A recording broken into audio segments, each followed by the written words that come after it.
Welcome to SMP4. Behind me currently is New Moscow, the capital city of the commune, the current overworld superpower carrying a population of 14. Inside its walls is a system of self-sustain able to withstand sieges and attacks.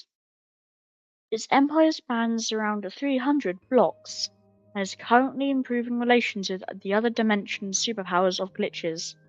The commune itself runs under a communist system under Bushel, its leader, and with the recent completion of the Basil Cathedral, also known as the Capitol Building for Foreign Affairs, we have the perfect time for this documentary.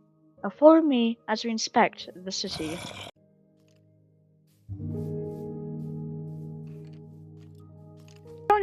We're currently inside the commune. As you can see, honestly not much, but that's because we aren't in a very good area. Come with me. As we today are going to talk about the prime building that was recent. Here is the St. Basil Cathedral.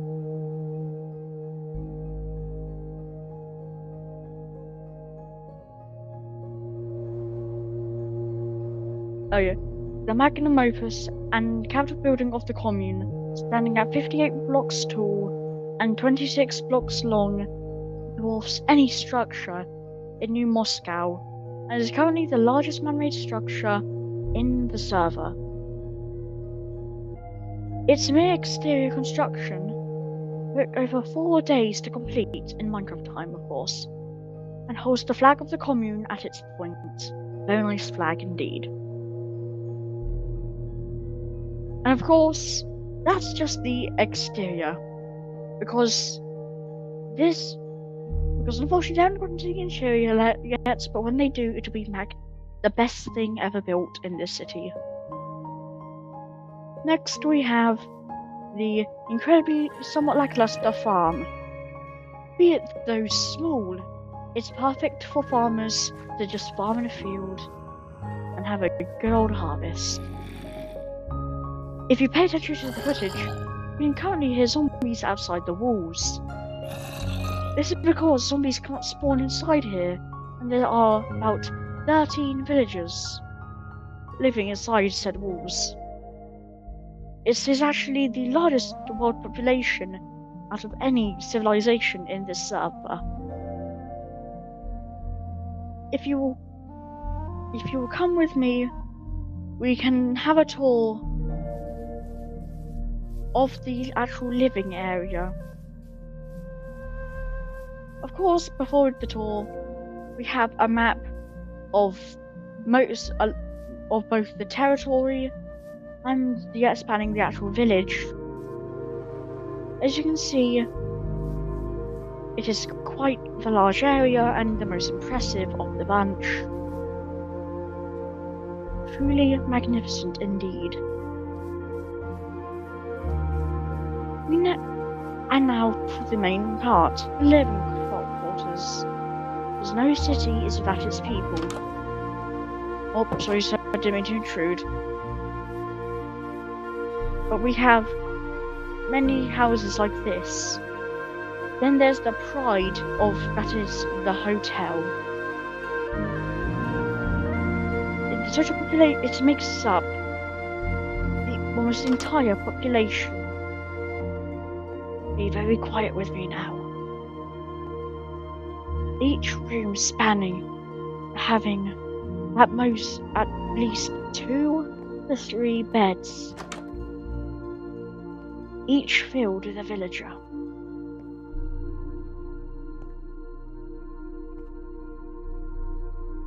Of course, due to the very basic design, it's incredibly modular, and it can be built up to height limits. Of course, the structural integrity may be questionable when that happens.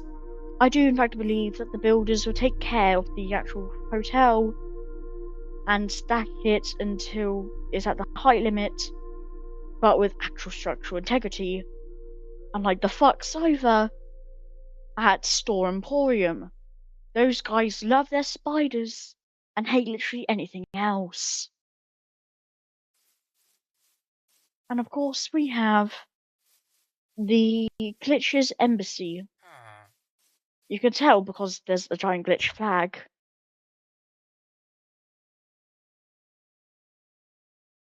The embassy took about approximately a day or two to build, and is the cornerstone, lit physically and literally, marking the alliance between the glitches and the commune.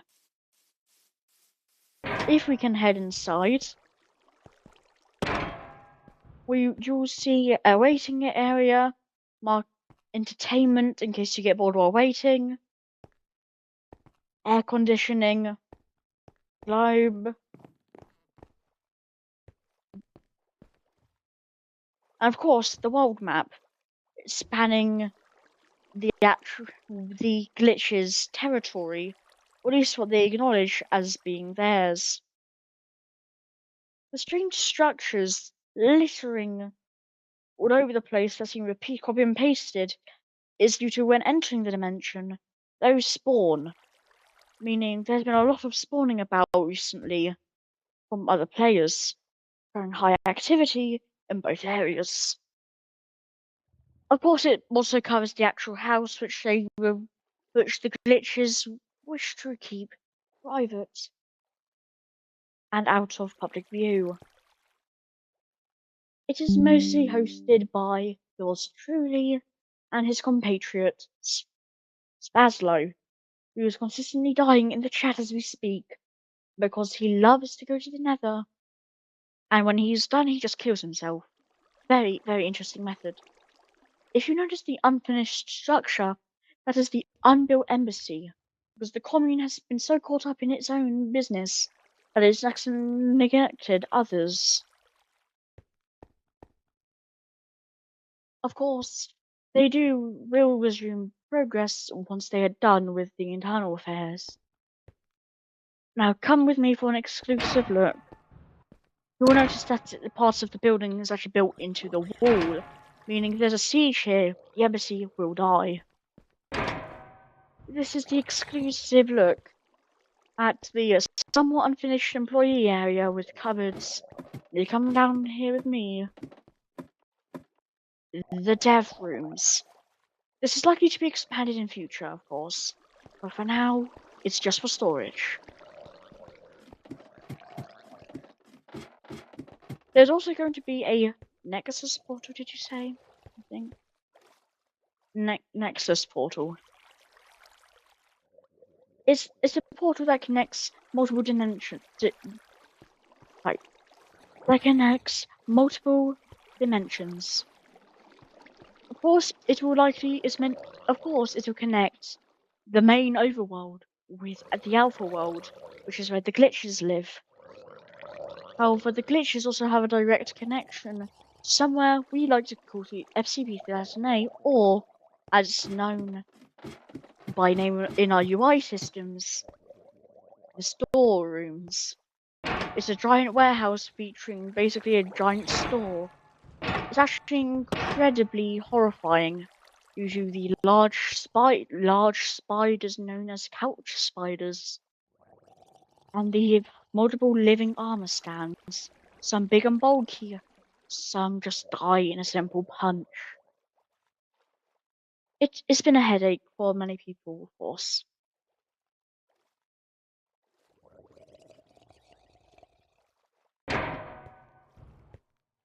And of course, I can never forget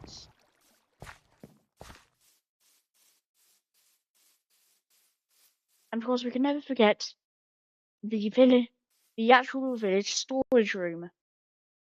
It's where they keep all their supplies. Now, of course, we cannot go in, we will not showcase any of the items inside, for that is classified information that only civilians that actively live here may know. Of course, there'll be vast improvements over the next few days. Moving on to the next scene. Yeah. And of course, the efforts don't just span the overworld, it also spans the nether. Come with me.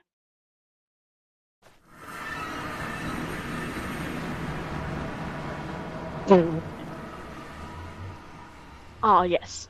The village's protectors seem to never stop protecting, even in territories that have not been built up yet. If you can infer from what I just said, this area has been marked out for construction of a village with many double chests filled to the brim with dust, but this main chest filled with everything that was once here. It's meant it's going to it they are planning on expanding into the nether, possibly the ends, and other dimensions. Not for colonization, but simply for the happiness of its citizens. So if but and also for colonization, however they do not mind living alongside other species, for they just wish for the civilians to be happy in each environment. They would welcome anyone from any place, anywhere. Just don't speak badly about their leader. Not because the leader has a small ego or anything. Actually, the opposite. This nation is his pride and joy, and to disrespect him is to disrespect his nation. Therefore, to disrespect his nation, his empire, you will end up.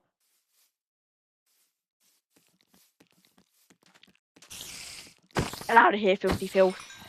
Anyways. Don't mind the destroyed house. That is from an old terrorist attack that was swiftly dealt with by the village protectors. But you will. Or again another staged. It's again another attack staged to ruin the good name of this commune. But here's the prison. Die, boner. Die. There's a slight light up issue over at the prison, but that's because no citizen has committed any wrongdoings. This is the lovely prison. Only spanning